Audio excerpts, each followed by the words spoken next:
कैसा जमाना आ गया है। यदि कोई प्यार से मिलता है और बार बार मिलना चाहता है तो पता नहीं क्यों हमारी छठी इंद्री हमें ये संकेत देने लगती है कि सामने वाले पर शक किया जाए। यह इंसान क्यों मिलता है और फिर इतने प्यार से मिलता है कि शक तो होगा ही। वैसे हमारे पास ऐसा है ही क्या जिस पर किसी की नजर हो। एक मध्यम वर्गीय परिवार के पास ऐसी कोई दौलत नहीं हो सकती जिसे कोई चुरा ले जाए। बस किसी तरह चादर में पैर समेटे अपना जीवन और उसकी जरूरतें पूरी कर लेता है एक आम मध्यम वर्गीय मानस। पार्क में सुबह टहलने जाता हूँ तो एक 26-27 साल का लड़का हर दिन मिलता है। जॉगिंग करता आता है और पास आकर यूं देखने लगता है मानो मेरा ही इंतजार था उसे। कैसे हैं आप, कल आप आए नहीं। मैं इंतजार करता रहा। क्यों? सहसा मुंह से निकल गया और साथ ही अपने शब्दों की कठोरता पर स्वयं ही क्रोध भी आया मुझे। नहीं, कोई खास काम भी नहीं था।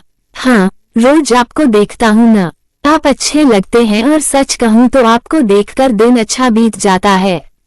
वो भी अपने ही शब्दों पर जरा सा झेप गया था। पार्क से आने के बाद पत्नी से बात की तो कहने लगी, आप बैंक में ऊंचे पद पर काम करते हैं। कोई कर्जवर जो से लेना होगा इसीलिए जान पहचान बढ़ाना चाहता होगा। हो सकता है कोई वजह होगी। ऐसा भी होता है क्या कि किसी का चेहरा देखकर दिन अच्छा बीते। अजीब लगता है मुझे उसका व्यवहार। बेकार की चापलूसी। आपको देखकर कोई खुश होता है तो इससे भला आपको क्या तकलीफ है। पत्नी बोली, आपकी सूरत देखकर उसका दिन अच्छा निकलता है तो इसका मतलब आपकी सूरत किसी की खुशी का कारण है। हद हो गई, तुम भी ऐसी ही सिरफिरी बातें करने लगी हो। कई बातें हर तर्क वितर्क से परे होती हैं श्रीमान।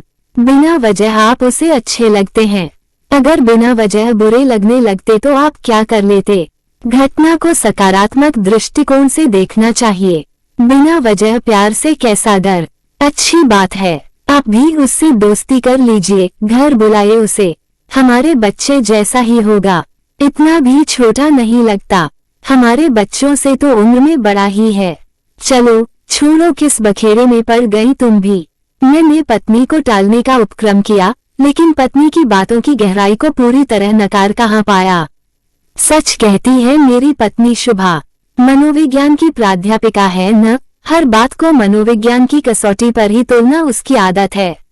कहीं न कहीं कुछ तो सच होगा जिसे हम सिर्फ महसूस ही कर पाते हैं। सच में वह लड़का मुझे देखकर इतना खुश होता है कि उसकी आंखों में ठहरा पानी हिलने लगता है। मानो पल का पावड़े बिछाए वह बस मुझे ही देख लेना चाहता हो। ज्यादा बात नहीं करता, बस हालचाल पूछकर चुपचाप लौट जाता है। लेकिन उसका आना जाना भी धीरे धीरे बहुत अच्छा लगने लगा है। मैं भी जैसे ही पार्क में पैर रखता हूँ मेरी नजरें भी उसे ढूंढने लगती हैं। दूर से ही हाथ हिलाकर हंस देना मेरी और उसकी दोनों की ही आदत सी बन गई है। शब्दों के बिना हमारे हाव भाव बात करते हैं, आंखें बात करती हैं, जिनमें अनकहा सा स्नेह और अपनत्व महसूस होने लगा है। एक अनकहा संदेश जो सिर्फ इतना सा है कि आप मुझे बहुत अच्छे लगते हैं।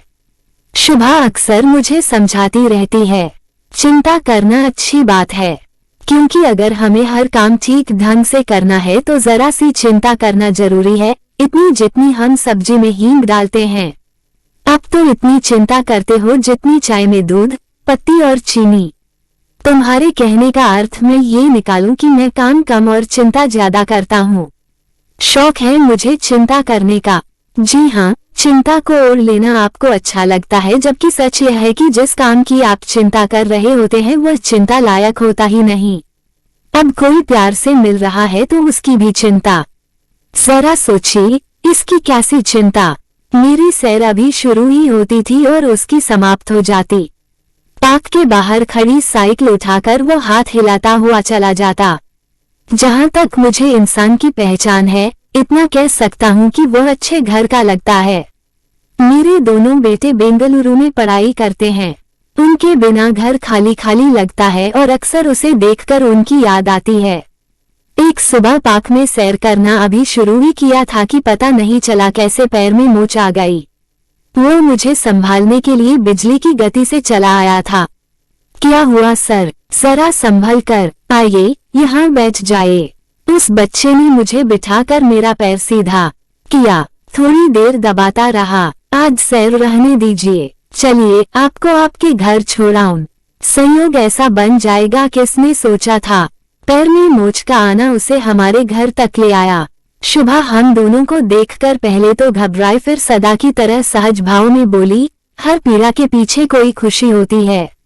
मोच आई तो तुम भी हमारे घर पर आए, रोज तुम्हारी बातें करते हैं हम। मुझे बिठाते हुए शुभा ने बात शुरू की तो वह भी हंस पड़ा।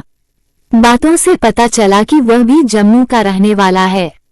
हमारे बीच बातों का सिलसिला चला तो दूर तक, हमारे घर तक, हमारे अपने परिवार तक। हमारा परिवार जिससे आज मेरा कोई वास्ता नहीं है। मैं आज दिल्ली में रह रहा हूँ। जम्मू में आपका घर किस मोहल्ले में है सर? मैं बात को टालना चाहता था।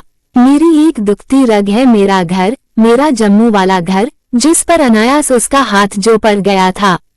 बड़े भाई को लगता था मैं उनका हिस्सा खा जाऊंगा और मुझे लगता था घर में मेरी बात बात पर बेइज्जती होती है। जब भी मैं घर जाता था मेरी माँ को भी ऐसा ही लगता था कि शायद मैं अपना हिस्सा ही मांगने चला आया हूँ। हम जब भी घर जाते तो माँ शुभा पर यूं बरस पड़ती थी मानो सारा दोष उसका ही हो। मेहमान की तरह साल में हमारा 4 दिन जम्मू जाना भी उन्हें भारी लगता। भाई साहब से मिले सालों बीत चुके हैं। उनका बड़ा लड़का सुना है मुंबई में किसी कंपनी में काम करता है और लड़की की शादी हो गई। किसी ने बुलाया नहीं, हम गए नहीं। जम्मू में है कौन जिसका नाम लूं अब? सर, जम्मू में आपका घर कहाँ है? आपके भाई बहन तो होंगे न? क्या आप उनके पास भी नहीं जाते? नहीं जाते बेटा, ऐसा है न, कभी भी कुछ सह लेने की ताकत ही नहीं रहती। जब लगा घर जाकर न घर वालों को सुख दे पाऊंगा न अपने आप को, तब जाना ही छोड़ दिया। मैं भी खुश और घर वाले भी खुश। अब तो मुझे किसी की सूरत भी याद नहीं। भाई साहब के बच्चे सड़क पर ही मिल जाएं तो मैं पहचान भी नहीं सकता। उनके नाम तक नहीं मालूम। जम्मू का नाम भी मैं लेना नहीं चाहता, तकलीफ सी होती है। तुम जम्मू से हो शायद इसीलिए अपने से लगते हो। मिट्टी का रिश्ता है इसीलिए तुम्हें मैं अच्छा लगा और मुझे तुम। आपके बच्चे कहाँ हैं? वह बोला, 2 जुड़वा बेटे हैं, दोनों बेंगलुरु में MBA कर रहे हैं।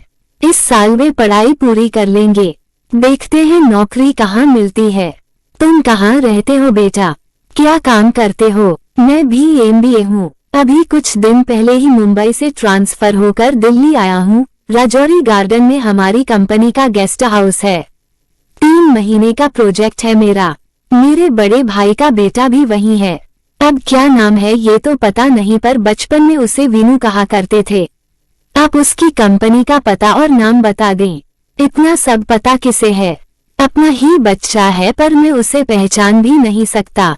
अफसोस होता है मुझे कि हम अपने बच्चों को क्या विरासत देकर जाएंगे। मेरे दोनों बेटे अपने उस भाई को नहीं पहचानते। बहन की सूरत कैसी है नहीं पता। आज हम अपने पड़ोसी की परवाह नहीं करेंगे तो कल वह भी मेरे काम नहीं आएगा। इस हाथ दे उस हाथ ले की तर्ज पर बड़ा अच्छा निभाह कर लेते हैं क्योंकि हमारी हार्दिक इच्छा होती है उससे निभाने की। दोस्त के साथ भी हमारा साथ लंबा चलता है। एक भाई के साथ ही झगड़ा, भाई प्यार भी करे तो दुश्मन लगे। भाई की हमदर्दी भी शक के घेरे में, भाई का ईमान भी धोखा।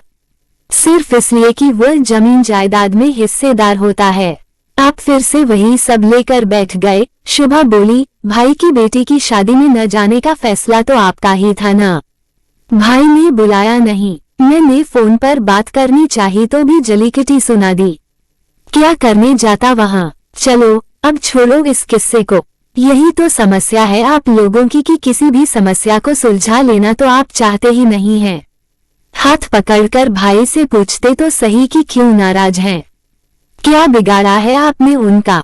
अपना अपना खाना पीना, दूर दूर रहना, ना कुछ लेना ना कुछ देना, फिर भी नाराजगी। इतना कहकर वह लड़का बारी बारी से हम दोनों का चेहरा पड़ रहा था। अब टेंशन लेकर मत बैठ जाना, शुभा बोली थी। कोई तमाशा न हो इसीलिए तो जम्मू को छोड़ दिया।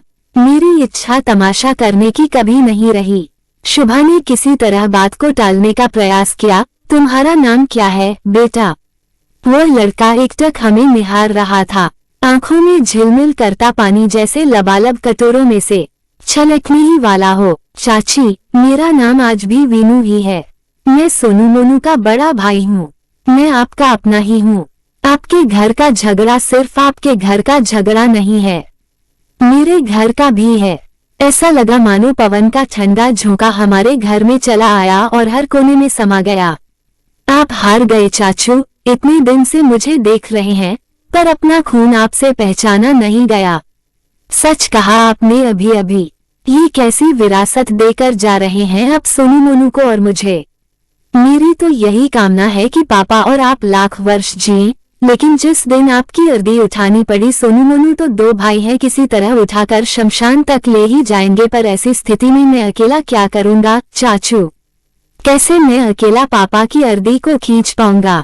क्या करूंगा? ये कैसे बीज बो दिए हैं हमारे बुजुर्गों ने, जिसकी फसल हमें काटनी पड़ेगी। फफक फफक कर रोने लगा वह लड़का। शुभा और मैं यूं खड़े थे मानो पैरों के नीचे जमीन ही नहीं रही। विश्वास नहीं हो रहा था हमें कि 6 फुट का ये लंबा चौड़ा प्यारा सा नौजवान मेरा ही खून है, जिसे मैं पहचान ही नहीं पाया। बचपन में यह मुझे घोड़ा बनाकर मेरी सवारी किया करता था। आज वास्तव में ये दावा कर सकता है कि मेरा खून भी उसके पिता के खून की तरह सफेद हो चुका है। अगर मेरा खून लाल होता तो मैं अपने बच्चे को पहचान नहीं जाता। शुभा ने हाथ बढ़ाया तो वीनू उसकी गोद में समाकर यूं रोने लगा मानो अभी भी 4-5 साल का ही हो। हमारे बच्चे तो शादी के 5 साल बाद जन्मे थे, तब तक वीनू ही तो शुभा का खिलौना था। चाची, आपने भी नहीं पहचाना? क्या कहती शुभा? वीनू का माथा बार बार चूमते हुए उसके आंसू पोंछती रही। क्या उत्तर है शुभा के पास और क्या उत्तर है मेरे पास? जम्मू में 4 कमरों का एक छोटा सा हमारा घर है, जिस पर मैंने अपना अधिकार छोड़ दिया था और भाई ने उसे कसकर पकड़ लिया था। सोचा जाए तो उसके बाद क्या हुआ? क्या मैं सुखी हो पाया या भाई साहब खुश रहे? हाथ तो कुछ नहीं आया। हाँ, बच्चे जरूर दूर दूर हो गए जो आज हमसे प्रश्न कर रहे हैं। सच ही तो पूछ रहे हैं। मकान में कुछ हजार का हिस्सा छोड़कर क्या क्या छोड़ दिया। लाखों करोड़ों से भी महंगा हमारा रिश्ता, हमारा पारिवारिक स्नेह। पास जाकर मैंने उसे थपथपाया। देर तक हमारे गिले शिकवों और शिकायतों का दौर चला। ऐसा लगा सारा संताप चला गया। शुभा ने वीनू की पसंद का नाश्ता बनाया। हमारे घर ही नहाया धोया वीनू और मेरा पाजामा कुर्ता पहना। चाचू देखो, मैं बड़ा हो गया हूँ और आप छोटे। कुर्ता पाजामा पहन वीनू हंसने लगा। बच्चे समझदार हो जाएं तो माँ बाप को छोटा बनकर भी खुशी होती है। मेरा तो ये सोचना है कि बेटा अगर कपूत है तो क्यों उसके लिए बचा बचा कर रखना और घर जायदाद को भी किसी के साथ न बांटना। अगर भाई साहब से मैंने कुछ नहीं मांगा तो क्या आज सड़क पर बैठा हूँ? अपना घर है न मेरा। सोनू मोनू भी अपना अपना घर बना ही लेंगे जितनी उनकी सामर्थ्य होगी। मैंने उन्हें भी समझा दिया है। पीछे मुड़कर मत देखना कि पिता के पास क्या है।